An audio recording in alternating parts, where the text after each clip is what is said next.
For those of us who live in dance, today is not a reminder of its value. It's a pause, a moment to breathe, to reflect, to feel the ground beneath us. Dance, at its best, doesn't just perform for the world, it listens to it. It listens with the skin, with the breath, with the spine. It notices what's shifting, what's stuck, and what's still waiting to be named. In my work as a choreographer, educator, and artistic director of Tiger Princess dance projects, I return again and again to the body as a site of knowing. Open source forms, the practice I carry and teach, reminds me we're all born with grace. We do not have to earn our way into the present. We're already here.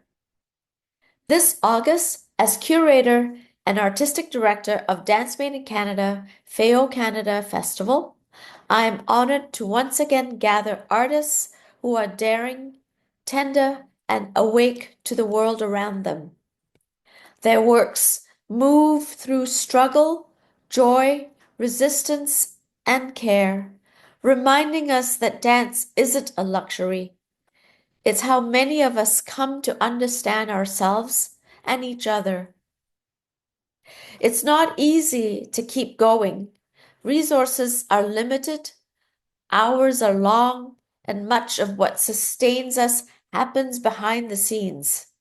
And still, we return because we know the power of presence, of shared space, of embodied truth, and behind every performance lies a network of care, one that must be valued, supported, and sustained if dance is to remain a living force in our culture. You don't need to be a dancer to feel the truth of movement. You only need a body. You only need to listen. To those who make, teach, witness, and carry dance, thank you. Let us keep moving because in every step we remember who we are and who we might become. My name is Yvonne Ng, and I am the artistic director of Tiger Princess Dance Projects. I am a dancer, first and foremost, and am originally from Singapore, where I grew up until a older teenager and found my way to Canada. Canada has offered many opportunities that I am truly grateful for and has supported me in so many different ways to help me blossom, to help me come to know who I am, and I'm truly grateful for all of that. Uh, One of the things that our company also does is produce and present a festival called Dance Made in Canada, fait Canada Festival. Dance Made in Canada Festival is biannual, so this is the year, it's the odd numbered year that we produce and present the festival. This August, 7 days of magnificent, moving, impactful dance live performances, workshops, podcasts, dance films, installations created by dance artists from across Canada. Did I say it's made in Canada? So it's across Canada. It's intense in a very, very impactful and memorable way. Uh, Make new friends, meet old ones, find yourself in the work, be moved by the work that you witness, whether it's on film, whether it's live on stage, or whether it's through workshops, or whether it's through the podcasts. We've got lots of little surprises. It begins on the 14th of August and ends on the 24th, the 7 days in there. Check out the website for more details. Here's the long answer, because there isn't a short one.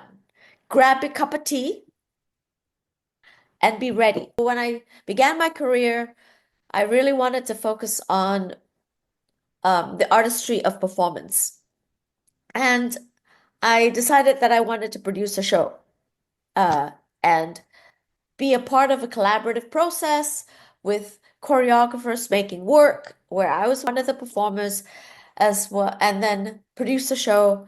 And in doing that, I realized that it was something that I enjoyed doing as well, the production or producing. I kind of looked at what like the arts environment to see what was kind of missing and thought there is this gap that I could fill in. You know, there were large presenters and there were smaller sort of workshop showings, and perhaps I could be another sort of platform.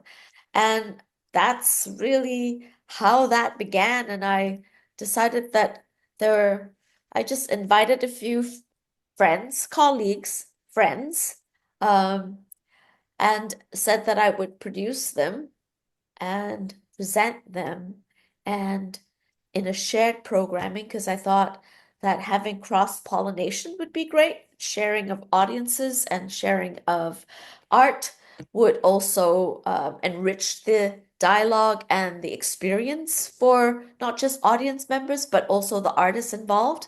And yeah, kind of one thing led to another. So it wasn't a festival format, and then it became a festival format years ago. But that's another long story, and you may need another cup of tea, so I can save that for next time. If you come to the show and you catch me in the lobby, you can ask me for part two.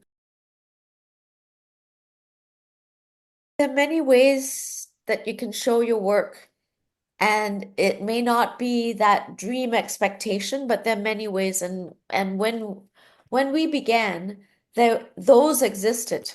Dancing in your backyard and having people come, selling tickets. Honestly, that did happen. Dancing in the park. That's why you have dust dances. There's still different ways to dance in the park. Uh, Dancing in your living room, selling tickets that way. There are a few people who are doing musicians who do that, but that did happen for dance as well, or getting involved in all those other sort of different platforms. Another one that ran for a number of years, Dances for a Small Stage. That took place in a bar. A lot of hard work into turning that bar space into something that was safe for us to dance, but they did it. It was Laura Tolla, who was the founder, and she did it, and it lasted for a number of years. So the platforms can appear differently. And what it does, it allows dance and art to exist in all fabrics of our lives. It all doesn't have to be on a weekend, could be a weekday. There are other platforms now that are improvised. Series 808 ran and it was like workshops. So there isn't something like that. Somebody could reignite something like that where it's first come, first serve. A lot of us had seedlings of ideas, and it was like a full program with lights and costumes and everything. But it allowed us to keep practicing at making work and showing work in different settings. Because in order for us to be choreographers, we kind of need to show the work. The truth of the matter is, it is hard. Somebody has to be organizing it, and that is about giving. You are giving your time. It doesn't always, you don't get paid. So we did, so to be upfront about it, it sounds very romantic, but we didn't get paid a lot and we didn't pay ourselves to begin with. But it does pay off depending on what the situation is. You have to invest. So we were okay to invest in that with hopes that it would blossom into something else. And sometimes it does, and sometimes it doesn't. But what it also does, it allows you to practice the ideas. The dance in your head can be dance for real.